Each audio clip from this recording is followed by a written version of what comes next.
Saudara-saudari terkasih, setiap kali kita mendoakan ibadat pagi, kita pasti mendoakan Kidung Zakaria. Nah, di dalam Kidung Zakaria itu diceritakan tentang pujian kepada Yohanes.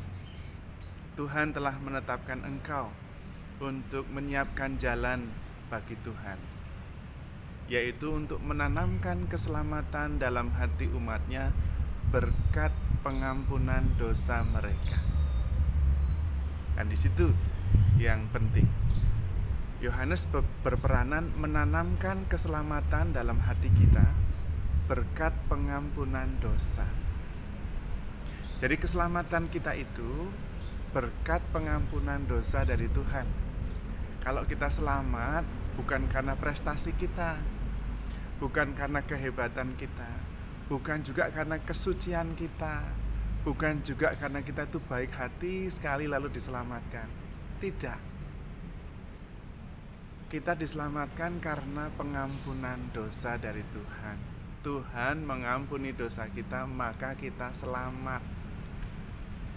Tuhan mengorbankan hidupnya untuk menghapus dosa kita, maka kita selamat.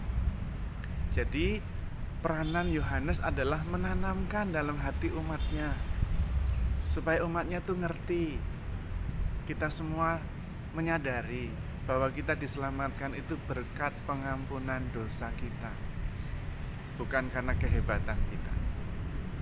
Karena itu Daud dalam Mazmur 32 juga mengatakan, berbahagialah orang yang dosanya diampuni dan kesalahannya tidak diperhitungkan Tuhan.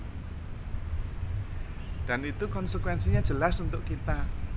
Yang pertama, kita tidak boleh berbangga bahwa kita diselamatkan itu karena prestasi kita, karena kebaikan hati kita, karena kesucian kita. Enggak bisa. Kita diselamatkan karena pengampunan dosa, kemurahan hati Tuhan, cinta Tuhan yang begitu besar sehingga dosa-dosa kita diampuni, tidak diperhitungkan. Selamat kita. Konsekuensi berikutnya adalah kita tidak boleh menghakimi orang lain.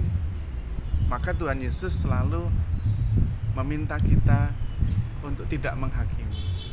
Karena kita ini sama-sama orang berdosa yang diampuni, mau menghakimi bagaimana? Kita ini orang berdosa yang diselamatkan karena diampuni. Maka tidak boleh menghakimi, tetapi bersyukur dan bersyukur. Keselamatan kita itu melulu kasih karunia Allah. Maka kita diminta bertumbuh dalam kasih karunia itu. Dan yang paling penting bagi kita adalah terus-menerus bertobat. Karena ada orang yang mengatakan, kalau begitu keselamatan kita ini diperoleh karena diampuni dosa-dosa kita. Kalau begitu kita bisa dong terus berdosa. Tidak bisa. Itu pemikiran yang terbalik-balik, namanya kurang ajar. Sudah diampuni karena dosa kok malah berdosa terus. Kalau kita sudah diselamatkan karena pengampunan dosa, ya kita bertobat terus. Maka bertobat itu adalah fokus dalam hidup kita. Meskipun dengan jelas Tuhan mengampuni kita, tetapi dari pihak kita juga harus ada usaha untuk bertobat.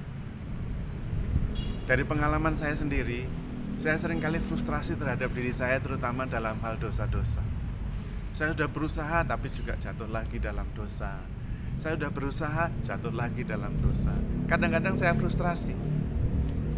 Untung pada waktu retret, pada waktu bimbingan rohani, saya selalu mendapatkan keyakinan ini, bahwa cinta Tuhan lebih besar dari dosa-dosa kita. Yang kedua, Tuhan bisa mengubah dosa yang besar menjadi cinta yang besar. Seperti kisah wanita yang membasuh kaki Tuhan Yesus dengan minyak wangi dan menyeka dengan rambutnya. Dan Tuhan kemudian mengatakan, lihatlah, dosanya yang banyak itu telah dihapuskan karena dia telah banyak berbuat kasih. Maka fokus kita adalah banyak berbuat kasih saja dan kemudian bertobat. memperbaharui diri terus-menerus. Tidak perlu menghakimi siapa-siapa, dan kemudian bersyukur. Dan jangan menyerah dalam memperbaiki diri, dalam bertobat, dalam mengejar kesempurnaan, dalam mengejar kesucian. Saya sendiri mempunyai doa singkat yang melegakan hati saya. Sering saya berdoa seperti ini. Tuhan, Engkau tahu, aku memang orang berdosa, tetapi aku mencintaimu. Tuhan memberkati.